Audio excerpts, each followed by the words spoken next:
Hello मेरे प्यारे बच्चों, आप सभी के लिए बहुत बड़ी गुड न्यूज मैं लेकर आया हूं। जो बच्चे बैंक में जाना चाहते हैं और इंग्लिश से डरते हैं या इंटरव्यू से डरते हैं, तो उन्हीं के लिए यह वीडियो बहुत इंपॉर्टेंट होने वाली है, क्योंकि सैलरी भी आपकी 80,000 प्लस जाने वाली है। तो चलिए हम पॉइंट टू पॉइंट डिस्कस करते हैं बिना किसी देरी के। देखिए, भारत के किसी भी कोने से हो, मेल फीमेल दोनों अप्लाई करेंगे, यानी कि ऑनलाइन फॉर्म भरे जाएंगे।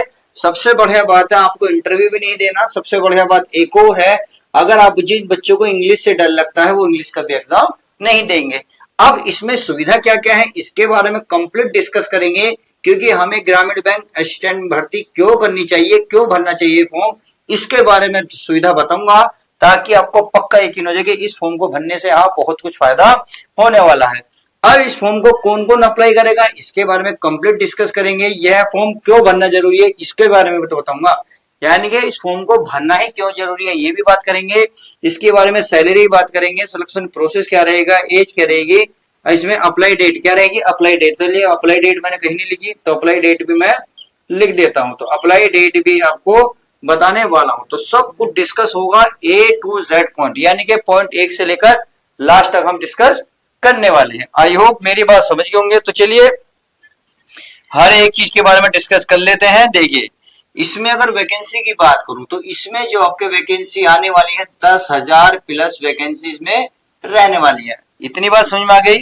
अब देखिए, यह सरकारी नौकरी पाने का बेहतरीन मौका है, चाहे इसमें मेल हो या फीमेल हो, दोनों इसको अप्लाई कर सकती हैं। सही है। फर्स्ट अटेम्प्ट में आप इसको नौकरी पा सकते हैं। क्यों? क्योंकि इसकी खासियत ही क्या है, चलिए मैं खासियत भी बताने वाला हूं। चलिए आगे चलते हैं, थोड़ा सा देख लेते हैं। इसमें सबसे बढ़िया बात मैंने बता दिया, कोई इंटरव्यू नहीं है, इसमें कोई भी इंग्लिश यानी कि इंग्लिश नहीं है। मैथ भी आसान सा आता है, बिल्कुल सिंपल सा आता है, आप आसानी से हल कर सकते हैं। तो चलिए जो प्रोफाइल और वर्क लाइफ बैलेंस जान लेते हैं, थोड़ी सी इसके बारे में डिस्कस कर लेता हूं। देखिए, ये आपकी नेचर ऑफ वर्क यानी कि 9 to 5 डेज वर्क, यानी कि 9 बजे से शाम 5 बजे तक जॉब रहेगी, कोई फील्ड ड्यूटी नहीं है, यानी कि फील्ड का काम बिल्कुल भी नहीं होता है। सबसे बढ़िया बात यही है, होम स्टेट पोस्टिंग होगी, आप जिस राज्य से फॉर्म भरोगे नौकरी वही मिल जाएगी। तो यही इसकी सबसे बड़ी खासियत है, इसलिए तो मैं कह रहा हूं यह फॉर्म भरना बहुत ही अनिवार्य है। इतनी बात समझिए। सबसे बढ़िया बात एक और, पसंदीदा बैंक आप चुन सकते हैं जब फॉर्म भरेंगे, यानी कि फॉर्म भरते वक्त अपना पसंदीदा बैंक को चुन सकते हैं। इतनी बात समझ में आ गई। अब देखिए अगर वेतन की बात करें तो स्टार्टिंग वेतन आपकी लगभग 30,000 रुपए रहने वाली है। 30,000 रुपए।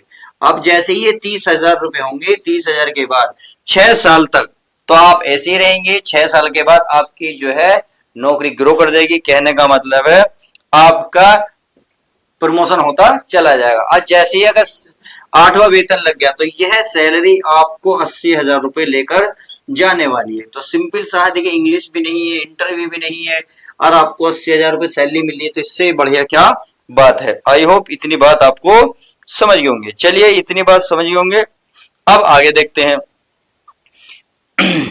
अगर मैं प्रमोशन की बात करूं, प्रमोशन जगह 80 से अगर प्रमोशन हुआ तो 90,000 तक भी सैलरी जा सकती है इसकी। देखिए 90,000 सही है। चलिए अब आगे देखते हैं।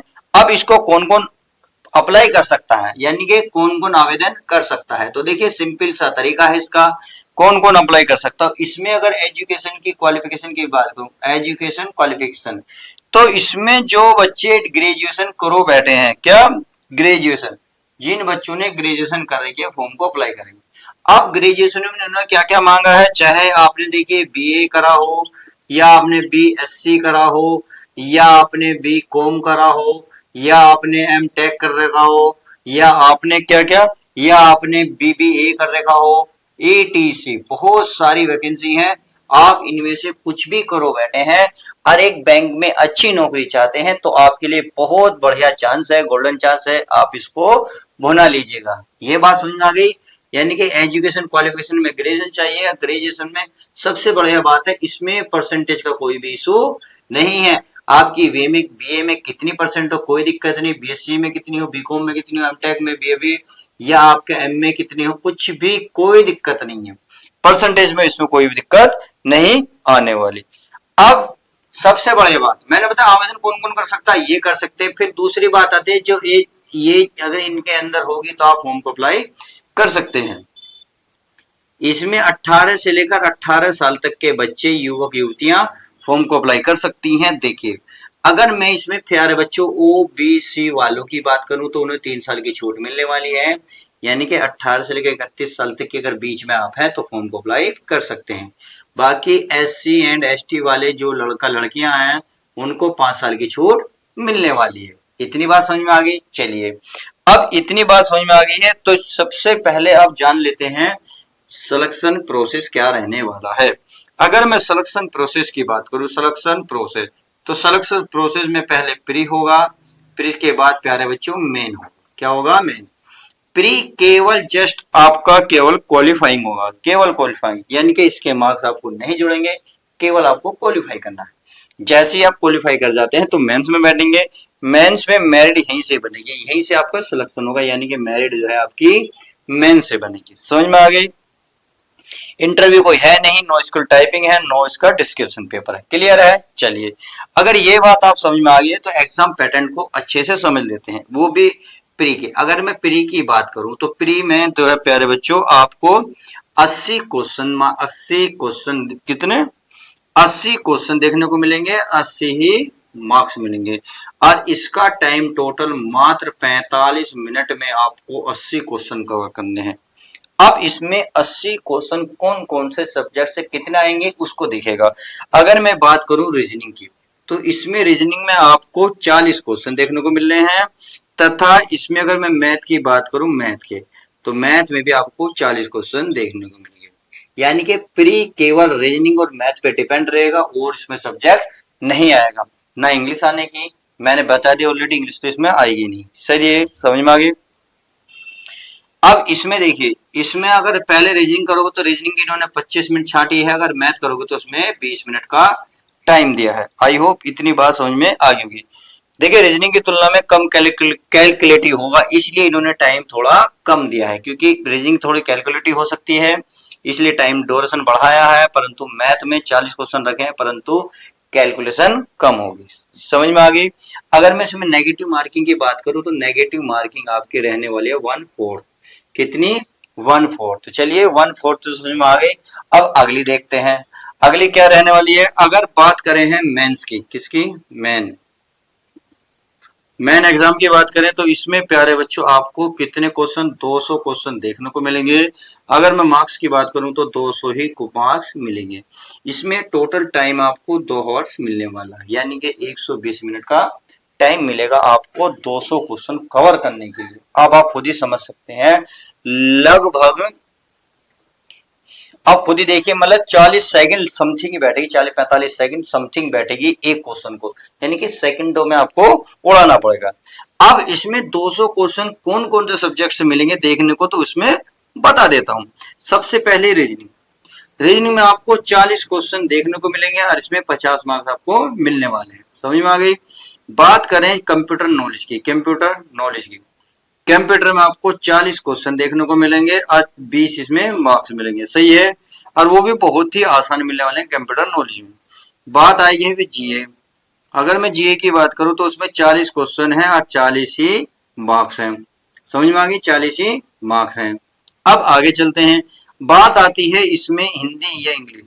आप देखिए, सबसे बढ़िया बात यह है, आप इसमें चॉइस कर सकते हैं हिंदी देना चाहोगे या इंग्लिश। जो बच्चे इंग्लिश में इंटरेस्टेड हैं वो इंग्लिश का पेपर दें, जो बच्चे हिंदी में इंटरेस्टेड हैं वो हिंदी का पेपर दें। और इसमें सबसे बढ़िया बात है, आप इंग्लिश का देंगे, इंग्लिश का देंगे, कोई एक ही पेपर दे सकते हैं, 40 क्वेश्चन देखने को मिलेंगे और 40 ही मार्क्स मिलने वाले हैं। आई होप इतनी बात समझ गए। बाद में आता है मैथ, लास्ट आता है इसका मैथ। अगर मैं मैथ की बात करूं तो मैथ में भी आपको 40 क्वेश्चन एंड कितना? 50 मार्क्स मिलते हैं। आई होप इतनी बात आप अच्छे से समझ में आ गई है, यानी कि प्री और मैथ्स अच्छे से समझ में आ गया। चलिए, अगर समझ में आ गया है तो अब इसमें एज मैंने बता दी। अब आता है अप्लाई डेट। तो अप्लाई डेट कब से है, तो ये भी बहुत जरूरी है भाई। ऐसा तो है नहीं कि बिना अप्लाई के कैसे, अगर बिना अप्लाई का पता ही नहीं चलेगा कब से भरे जाएंगे तो कैसे फॉर्म को फिल करोगे। चलिए मैं बता देता हूँ। देखिए, एक बात सुनिए, मैं इसे क्यों बता रहा हूं, देखिए 6 से लेकर ये 13 दिसंबर, क्या है 13 दिसंबर और 2026 को इनका एग्जाम है। एग्जाम से सही जस्ट ये 1.5 महीना पहले लगभग, यानी कि 1 सितंबर से 1/9/2026 से फॉर्म चालू होंगे। और लास्ट डेट की बात करूं तो 21/1/2026। अब आप खुद सोचिए, सितंबर, अक्टूबर एंड नवंबर, तो यानी कि अक्टूबर एंड नवंबर तो 2 महीने, केवल 60 दिन तो आपको समथिंग दे रहा, और जस्ट 2 महीने बाद आपका एग्जाम हो जाएगा। तो आप खुद सोचिए, 2 महीने बाद आपको अगर ये पता चले ग्रामीण बैंक में भर्ती निकली है और आप फॉर्म भरने जाए, क्या 2 महीने में आप तैयारी कर लोगे? बिल्कुल नहीं हो पाएगी। देखिए, इसके लिए 4-5 महीने का वक्त आपको चाहिए चाहिए। इसलिए मैंने वीडियो अब बनाई है, ताकि जो बच्चे बैंक में जाना चाहते हैं और फॉर्म को अप्लाई करना चाहते हैं, तो आपका जब ये फॉर्म निकले तो उससे पहले आपकी तैयारी जबरदस्त होनी चाहिए, क्योंकि इसमें प्री और मेंस है। प्री तो आपको क्वालिफाई करना है, मेंस की तो मेरिट बनेगी, तो मेंस के अकॉर्डिंग तो आपको सिलेक्शन होगा। तो इसका मतलब ये टाइम अब बढ़िया है, बेहतरीन है। फॉर्म तैयारी करिएगा, जब फॉर्म निकलेगा तो आप भर दीजिएगा। तो इसलिए मैं बता रहा हूं, प्लीज अभी से तैयारी में जुट जाइएगा। इसलिए कहा है कि फॉर्म को भरना अति आवश्यक है। चलिए, ये बात आपको समझ में आ गई, क्योंकि मैंने बताया रणनीति अभी होनी चाहिए। वीडियो को देखो, इसलिए नहीं बनाई कि फालतू की वीडियो। मेरा बनाने का पर्पज यही है कि आप अपने पहला प्रयास करें, पहले प्रयास में ही एक सरकारी नौकरी पक्की कर लें। तो इसलिए कहता हूं, तैयारी आज से ही कर दो। अब बात आती है, यह फॉर्म भरना क्यों आवश्यक है, यह फॉर्म भरना क्यों आवश्यक है। तो चलिए देखिए, सबसे बढ़िया बात, इसमें 10,000 पोस्ट निकलने वाली बेहतरीन बात। अन्य इतनी पोस्ट निकलती नहीं है। होम स्टेट पोस्टिंग है, यानी कि आप जिस स्टेट से हैं उसी में आपकी पोस्टिंग हो जाएगी, आपको बाहर जाने की हमने नहीं। सबसे बढ़िया बात, इंग्लिश का भी डर नहीं। सबसे एक और बढ़िया बात कि इंटरव्यू का भी डर नहीं। तो देखो, होम पोस्टिंग, इंग्लिश से डर खत्म, इंटरव्यू से डर खत्म। सबसे बढ़िया बात, फॉर्म फिल करते वक्त आप अपने बैंक को भी चुन सकते हैं। तो कितनी बढ़िया बात है, आसान सा गणित आएगा। क्योंकि मैंने अभी बताया है, मैथ को टाइम इन्होंने कम दिया है, रीजनिंग को ज्यादा दिया है। तो इसका मतलब रीजनिंग से ज्यादा जो आसान है मैथ है, और मैथ को इन्होंने बहुत इजी दिया है। तो बहुत आसान से भर सकते हैं, कोई इंटरव्यू नहीं, और सुरक्षित भविष्य है, क्योंकि गवर्नमेंट जॉब है। तो इसलिए फॉर्म को आपको भरना ही चाहिए। तो आई होप आज की वीडियो के माध्यम से आपको ग्रामीण असिस्टेंट बैंक भर्ती के अच्छी कैसे नॉलेज होगी, होगी, सब कुछ समझ में आ गया होगा। तो चलिए, ऐसी ही वैकेंसी इस चैनल पर मिलती रहती हैं। आपको ऐसी न्यू वैकेंसी चाहिए, न्यू अपडेट चाहिए, तो चैनल के साथ जुड़ जाइएगा। फटाफट लाइक शेयर कर दीजिएगा। चैनल पे नए हो तो प्लीज सब्सक्राइब कर लो, क्योंकि ऐसी वैकेंसी का जब भी आपको नोटिफिकेशन मिलेगा। तो चलिए, मिलते हैं नेक्स्ट न्यू वैकेंसी में। जब तक के लिए दोस्तों, good bye, take care, love you guys. प्यारे बच्चों, अपना ध्यान रखें।